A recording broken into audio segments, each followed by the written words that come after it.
Is this like really? Okay. So, guys, let me give you some history of theater to put into perspective what Miss Diefenbacher has done, which you guys might not be aware of. She's the 4th director at Canyon since I've been there, and that's like going back to the, I don't know, war. But you have to realize that it's been 12 years since we had a banquet in a facility this nice. We have had, you know, like, we'll go to, I don't know, Taco Bell or something, hand out the certificates and stuff like that. It's been 12 years, and the last time we had anything this swank was when we were at the Mission Inn back then. Sorry. I forgot how hip they all were. Yeah, swag. Okay, yeah, there we go. All right, yeah, okay. There's Dave going, where am I? Now, just look at the number of people that we have involved in theater now and compare it to what we've had in the last 10 years. And we finally have boys, which is...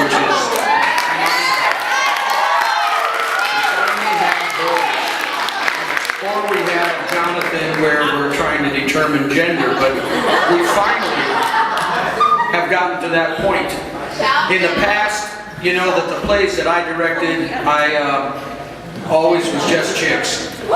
And it was because all our talent were just chicks. Yeah, okay. Well, times have changed. Next year when we do Dark of the Moon, when Miss Diefenbacher directs that and I assist her, we're going to see exactly how talented the boys really are. And I want to remind all the young ladies in the room who are freshmen, sophomores, and juniors that, you know, that my play, where she's going to assist me, I'm having auditions next week on Thursday and Friday. And all you girls who are auditioning better have a dramatic monologue, and you know how easy I am to get along with on these things. What a big heart I have. So there you go. So anyway, guys, we finally have returned to our roots. We finally have a real drama program, and we are moving forward at the speed of light, and things are good. Things are good. All right? And seniors, I might actually miss some of you. I don't know, not you, Gracie, but I might actually miss some of you. All right, Diefenbacher, what do you have in store? What's next? What's on your agenda? You don't know, do you? I'm giving a speech. You're giving a speech? Oh, okay. All right, so guys, I would suggest hitting the restrooms, drinking a lot, because once you give a microphone to Diefenbacher, it's like heroin, all right? I mean, it's like, forget it. We'll never get her out of here, all right? Ever. And be ready to cry. Be ready to cry. She just like walks around with it everywhere she goes. I think they like me.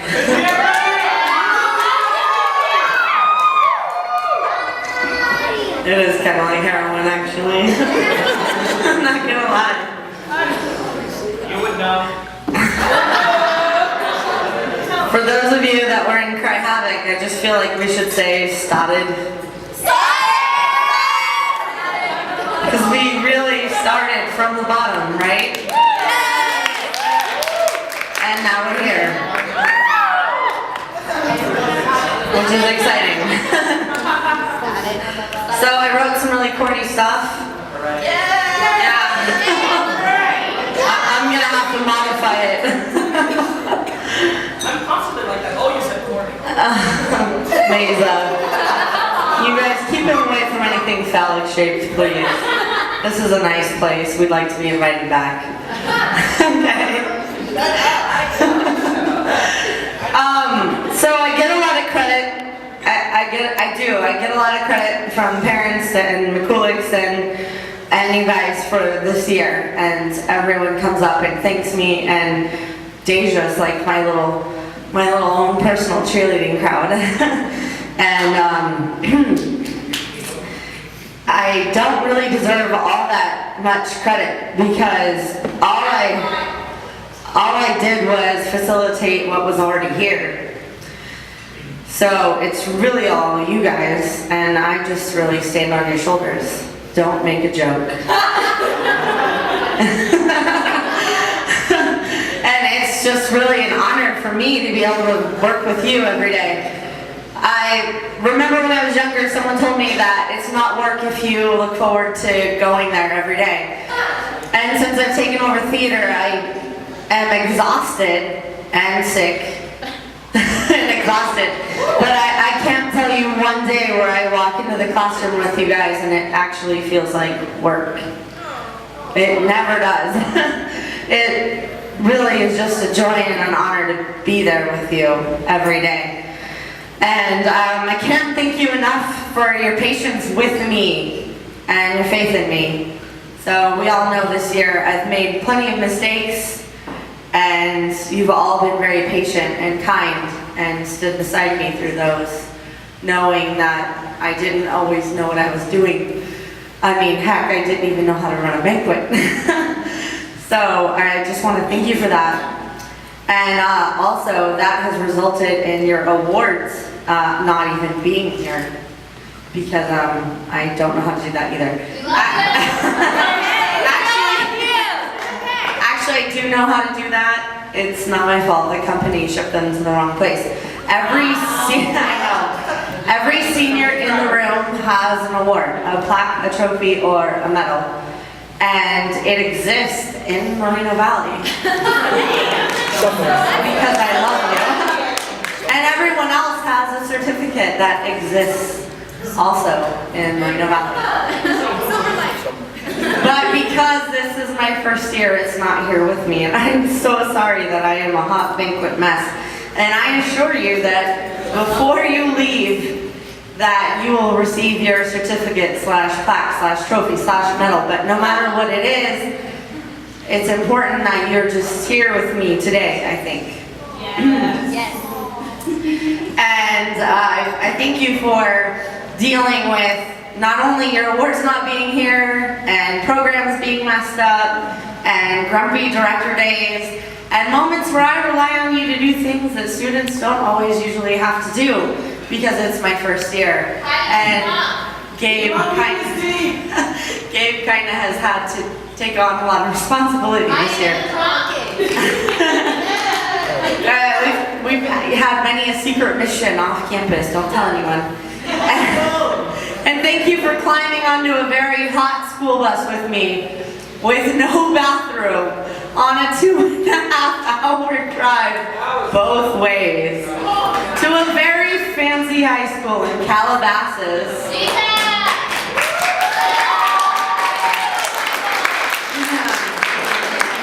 To a competition we've never attended within the last 12 years. And it wasn't without risk. I will admit I was quite nervous when we pulled up. But I very much believe that the positives far outweigh the negatives of that experience. All I have to say about DTASC really is ring ding ding ding ding ding. I just had this vision, and over 40 of you jumped on it, and you showed up at the butt crack of dawn. Not one of you was late.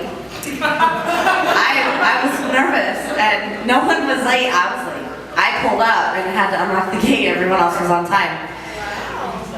We brought our A game. We had no idea what DTASC was. We just showed up. We were just the ratchet Moreno Valley kids. We didn't even bring snacks. We didn't know we were supposed to bring snacks. Why did everyone else have snacks? And I was just so proud of everyone for showing up. And I'll never forget the moment where we were together in the quad, the Calabasas High School, and we all kind of huddled together as they were unveiling the results. And it was emotional. Everyone had tried so hard, and so many of you were crying because you didn't make it. And yet so many of you were so happy, and we all jumped up and down when Alex Meza made it to semifinals.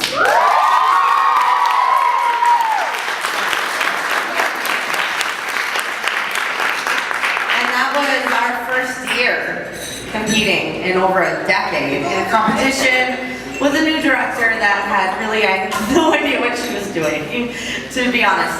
And we all rallied behind him. We all went to that room to watch him perform. We stuck together like real ratchet should, okay? We stuck together like a synthetic weave. And on the bus ride home, I was worried that with the combination of emotion, that you guys would be done with competitions forever. Because there were so many tears that day. And as soon as we got on the bus, you all asked when the next one was.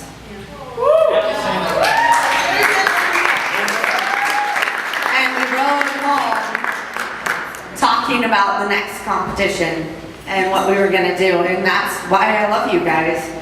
Because immediately we got on that bus. And say wrecking ball. And we sang wrecking ball. And we planned our next competition, which is coming up this fall.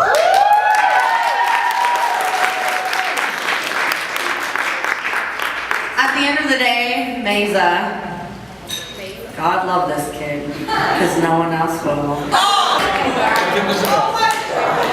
He gifted me his semifinal ribbon.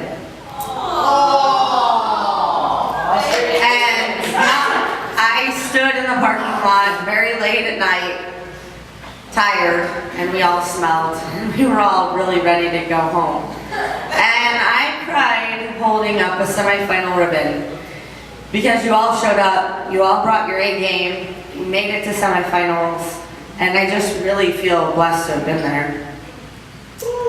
I also want to thank you guys for resurrecting the haunted house again. A situation where I wasn't quite exactly sure what I was doing, but Gabe and everyone else was. Milani, Cody, drawing blueprints, everyone's staying after and building. You guys designed it, you built it, you ran it, and you scared the crap out of me. And on the very last day, you dragged me back into it and scared me again. And I felt like a really good director because you maintained character. And it was quite scary. And you guys were quite a success this year. You were Instagram famous.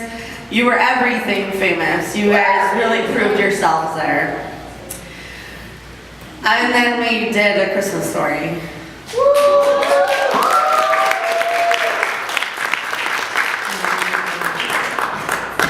And I had to work with McCoys. Except I got to tell him what to do, which felt nice.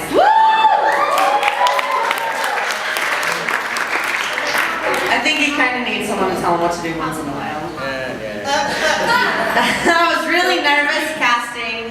It was a small cast. I thought my first year as a theater teacher, the first play, small cast, a bunch of you were going to stab me in the parking lot afterwards. And not a single one of you attempted murder. You all jumped right on board. And those of you that weren't cast immediately jumped on board in any way possible. Makeup, light, sound. And I have no idea how to make a program. And, you know, Milani and ACT jumped on that. I have no idea how to make a banner, a phone board, I don't know. My background is acting. And everyone just sort of picked up the slack and ran with it and made an amazing play. And even when a real dog pranced across the stage on closing night, I still couldn't have been prouder of every single one of you in here for supporting, teching, acting, advertising, every single thing you did to make my very first play there a success and show them that we weren't kidding this year. And even if you won't actually shoot your eye out, I hope you all remember Red Ryder. I saved the flyer, it's in my room. Gerald, stop that. Why does he talk so much? And then we did this crazy thing called Slam Poetry Night. Because I was nervous not enough people got to participate in A Christmas Story. And I was really nervous not a lot of people were going to participate. And so many people participated. and outside of theater as well. And we changed, I think, our school culture. We opened the theater to non-theater people, and we made some people theater people, and some of them are. We showed them what theater's really about. It's not closing our doors, and it's not anger. It's about opening our doors, and it's about expression. It's about a family. You did not disappoint on Slam Poetry Night. I'm proud to have been able to sit there, and I'm proud of what you guys did and brought to the table. And I think you guys started a tradition, because last night's open mic night also, with very little advertising, did not disappoint. We had over 28 performers, and half of them were not in theater yet.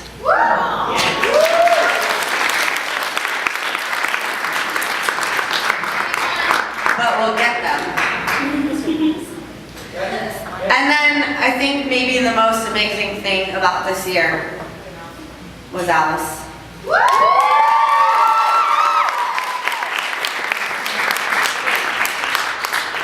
Many of you know that it's been a personal dream of mine since I was a 6-year-old girl, with a bow in my hair, pretending I was Alice, to bring Alice to the stage.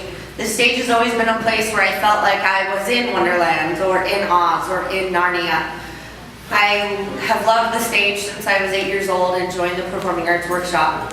And it always felt like magic when you walk out of the wings and onto the stage. Like you could be anywhere and be anyone. And my dream was Alice in Wonderland. And I thought, who knows when I'm gonna get fired? We better do this soon. And I brought this script with a couple main roles, like one. All what would be considered minor roles by traditional definition, requiring 40 people to jump on board and believe in my vision and show up for it. And I think I probably wasn't the only person nervous those first couple weeks, depending on that many people to buy in to my dream and my vision and make it your dream and your vision. And I think we're all impressed together when that dream really came true. We had 39 of you in the cast alone, and 15 to 20 rotating technical for hours. And we had no one really, we had no issues with the cast at large. It really was a dream come true. It was more than I imagined would be possible in my first year as a theater teacher. We made the paper. We created the highest grossing show within the last decade. We had 22 set changes. Yeah.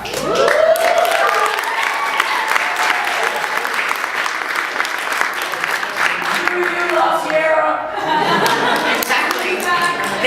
Last year said they had 23, we counted 22, so, and we have a budget way smaller than theirs.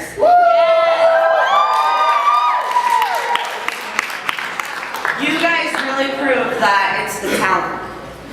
You set the bar incredibly high for next year, and I plan to not only meet it, but exceed it.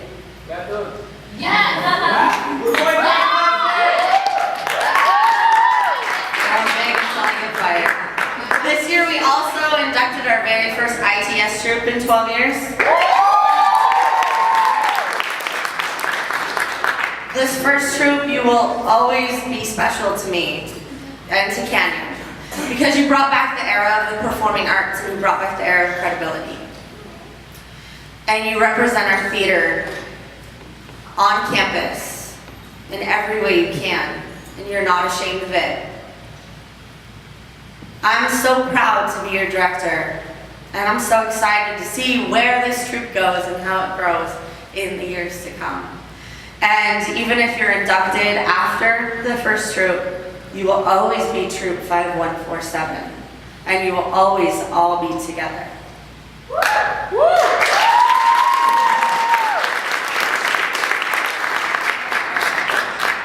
I really, really tried to write something special about each and every single one of you, and there's so many in the room. You have to forgive me that it's so hard.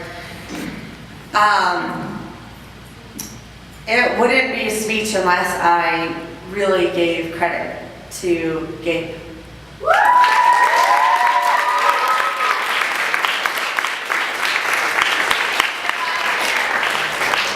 I know you guys just hear me yell Gabe a lot, and not a lot of people know exactly what Gabe does. It's a lot. Gabe is an Avid, and he fought Avid and Mr. Sewell, who's pretty tough, to be my TA for the entire year during my prep period.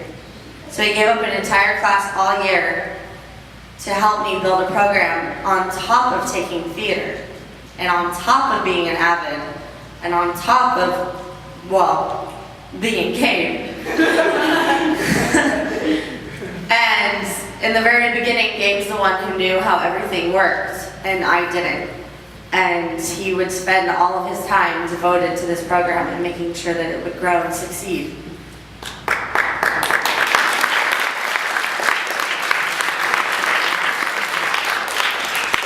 I don't really have the words to explain everything he's done, but it suffices to say that I really wouldn't be a theater teacher without him.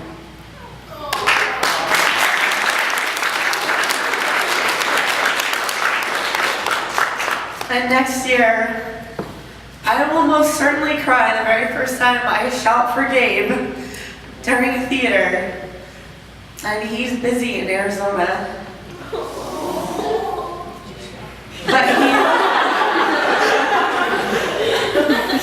But he's done a very good job of making sure that I will be able to quickly recover and troubleshoot that problem, because I have his number and I'll text him. And then there's my Lonnie.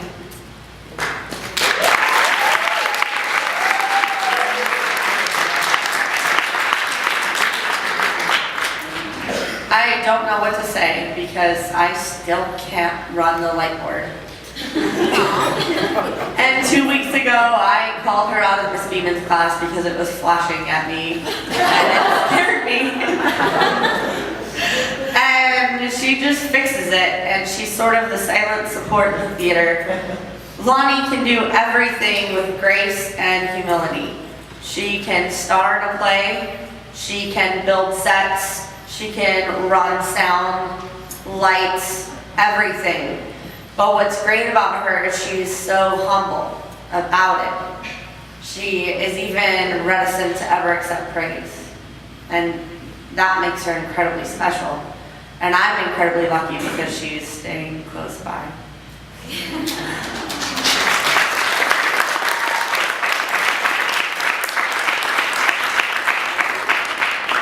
Many of you know, because my two children are kind of here, Levi's under the table, that I do not have an actual daughter. I have two sons. If I did have an actual daughter, I imagine she would be just like Arlene. Oh.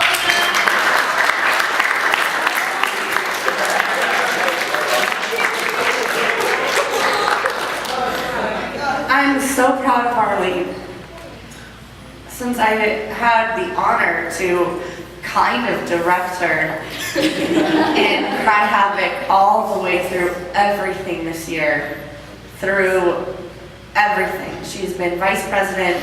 She has performed in every single thing.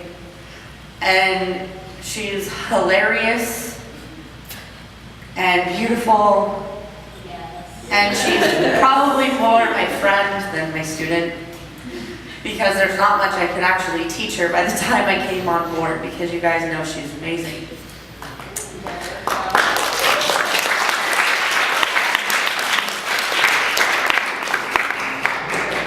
And I love her. And then we have Lauren Miles also graduating.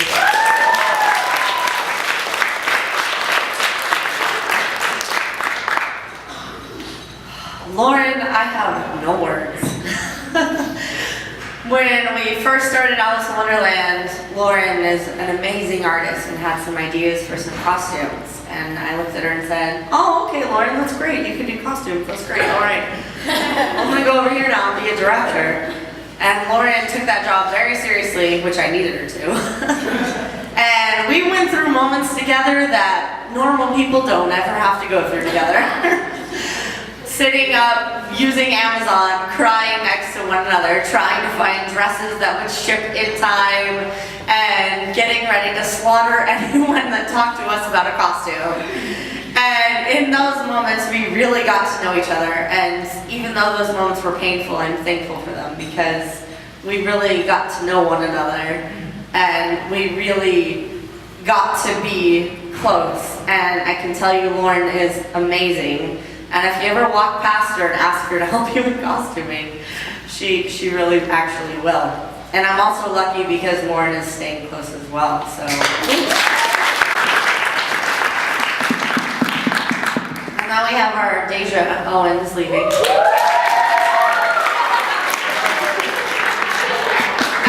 You'll notice Deja wanting to hide because Deja is a person that never wants to accept a compliment. And every time you try to give her one, she'll turn it around and tell you how amazing and beautiful that you are. And that is what makes Deja amazing and beautiful. Deja has a heart bigger than her poofy hair. Deja is the most loving individual. She is my personal cheerleading squad. She is there in my moments where I'm thinking, oh my God, I'm not actually being a good teacher today. To tell me, Misty, I think you're awesome. And Deja has lifted me up on more than one occasion. And I am probably going to call her or text her next year on those rough days. Just tell her I love her because I know she'll be like, Misty, why weren't you here sooner? And that's what I love about her. And then another senior at that table is Adam.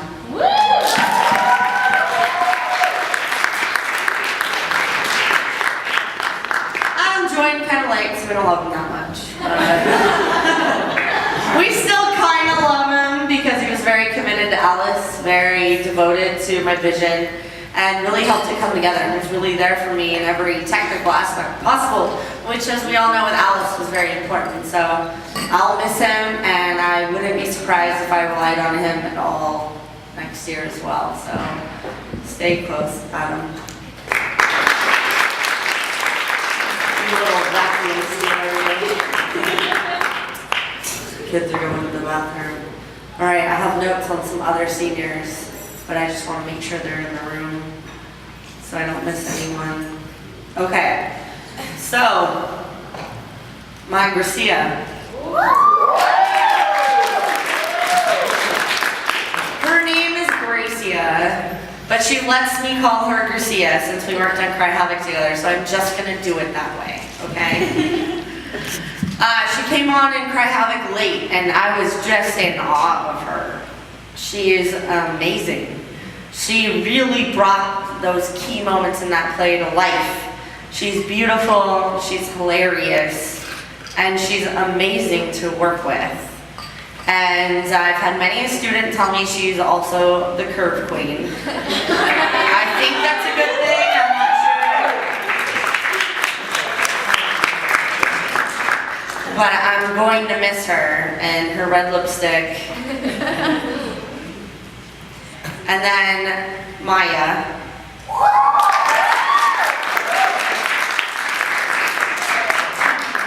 Maya always shows up randomly to have my back. She just shows up and she's just like, I'm just gonna clean your room and check your play, okay? And I'm just like, okay, that's great, Maya. She's like, I'm gonna clean this back room and organize it. Okay. I'm just gonna help stage manage Alice for you, alright? Okay, Maya, that's great. And the best thing about Maya is I never actually have to tell her. She just sort of shows up and fixes things in my life for me. And I'm really nervous my back room is going to be a mess without her next year. What am I going to do when it's a mess and Maya doesn't just show up? And then Eva. We're losing Eva. Eva's another one actually got to direct for over a year.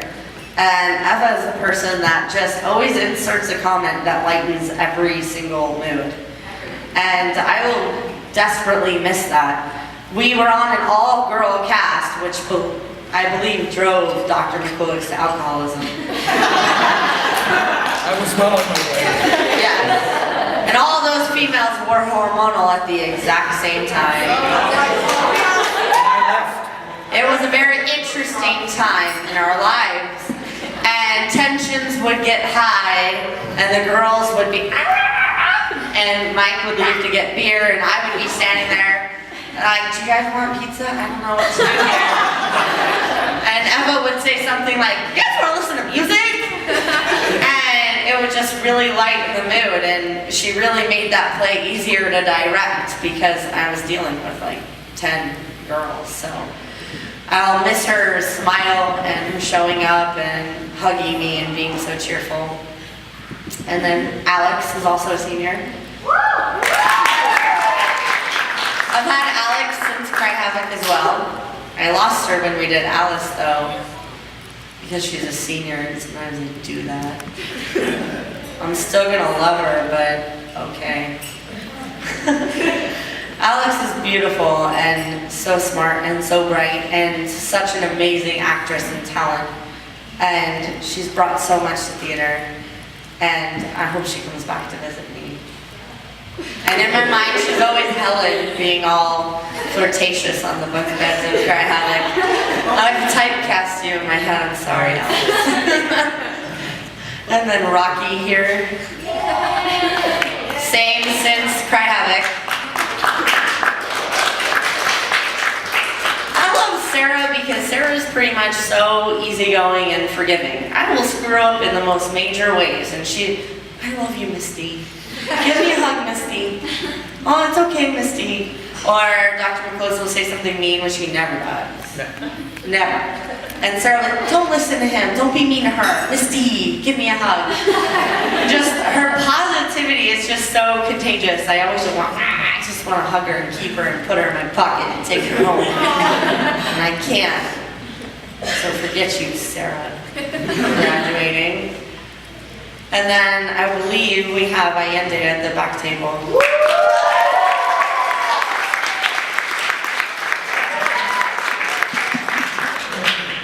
Gosh, I love Allende.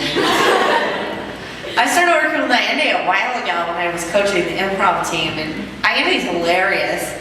And he did open mic night last night, and he did stand-up comedy, and I'm just so excited for one day when he does stand-up comedy, and he says, I would like to thank my theater teacher, Mrs. Diefenbacher, or whatever he's going to call me, because Allende's going to go somewhere, and he participates in everything, and he's always hitting on girls in theater. I mean, the theater's going to be short so much game. What are we going to do? Like, his game is on point. I'm a little nervous who's going to be gaming up the girls when Allende goes. I mean, Ian, it's kind of, are you going to do this for me? Gordo's not. Look at him. Look at his face. I mean, Gordo can't handle this. I mean, AJ maybe. Look at his cute. Who doesn't want to put AJ in their pocket? I tried to steal him so many times. Angel, maybe. Angel, can you grow up and be like Allende? Yeah, Angel's scary. That's okay. I'll love you anyway, Angel. Don't leave me. Okay, and then we have Marky.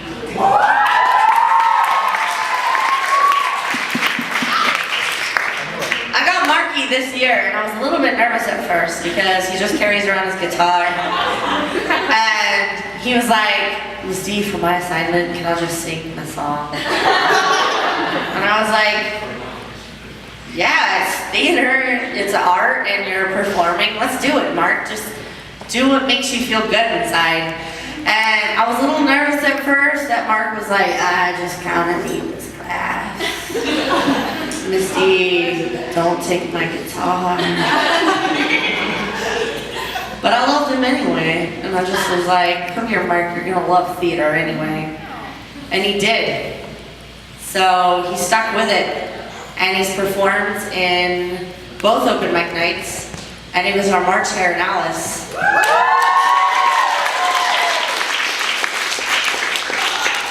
We took him in, we made him one of us, and I don't, one of us. You know, we really creeped people out at freshman orientation. I don't even care. We were like, every time someone signed the paper, we would go, one of us. And then this one man walked by with his child, and he was like, don't ever join me. And I was like, I'll get him by years two. You just wait.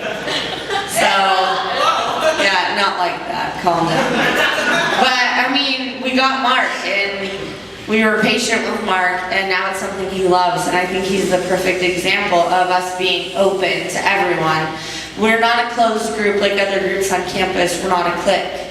We don't close our doors. We don't shut anyone out because they're a cheerleader, because they don't fit in, or because they're different, or because they're a little nerdy, or they're a little outgoing, or they're an ACT, or, you know, ACT is like its own special group. The theater's open to all the groups, and we welcome all of them. The doors are open. And you guys have really embodied that for me this year, and we've brought so many people in, and you guys are so welcoming to so many different people. So many different people have walked into our theater this year and called it home, and said that they feel like they're at home in there, and that they're safe there, and that they're loved there, and that they're welcome there. We're talking about every clique on campus, and that is what I love about you in this class in our theater, because we don't yell at them and we don't close our door. I remember one day the lights went out, and it was all dark, and it was really bad rain, and everyone migrated to the theater. I don't know if you guys remember that. And we just opened the doors. It was raining outside. It was 6 periods, so some people were leaving campus, and it was just pelting rain. And we opened the doors, and we were just playing improv games. And pretty soon, the auditorium was almost just completely full. I didn't do a normal English class that day because we had no lights. And we opened all the theater doors because it was raining, and everyone came in and sat and watched. And we got a bunch of people up on stage to participate, and that's what it's about. It's about letting them in and getting them on stage and showing everyone what it really is. It's not about closing them out, it's welcoming everyone. And I was laughing when we had some football players on stage playing blind date, I'm just gonna say. So, I want to say something about every single one of you, but I definitely wanted to make sure to say something about the seniors, because I might miss you. Maybe. And if you're not a senior this year, I'll get you next year, or whenever it is, but you know I love you, and you know every single one of you helped me to build this program. From dancing on the stage with you, to crying alongside of you. You all have invited me into your homes even, and your lives. And I want you to know I do feel honored and blessed. You've made us a family. You've changed the culture on our campus. You brought your creativity to the campus and changed it only for the better. You created things in art this year that never existed before in the universe, and that will never exist again in that way. You have changed it for the better, and it uniquely exists now in time because of you. And all I can do is humbly thank you for allowing me to be a part, and especially at this time in my life. I thank you for your dedication, your passion, your understanding, and your love, no matter what time of life I've ever been going through.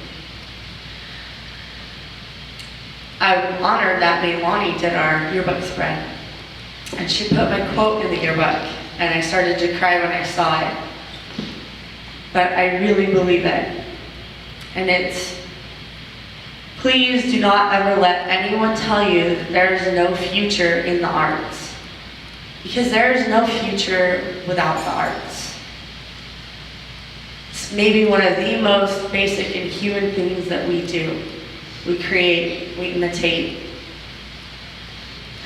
And we did an amazing job this year, and it's only up from here. We came in like a wrecking ball.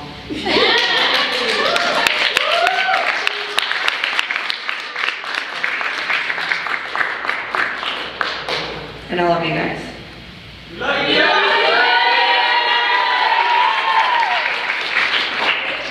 It really is like heroin, you know? Maybe I'll just stay up here and try some of my stand-up. What is it with heroin? What is it about fires and fire happening?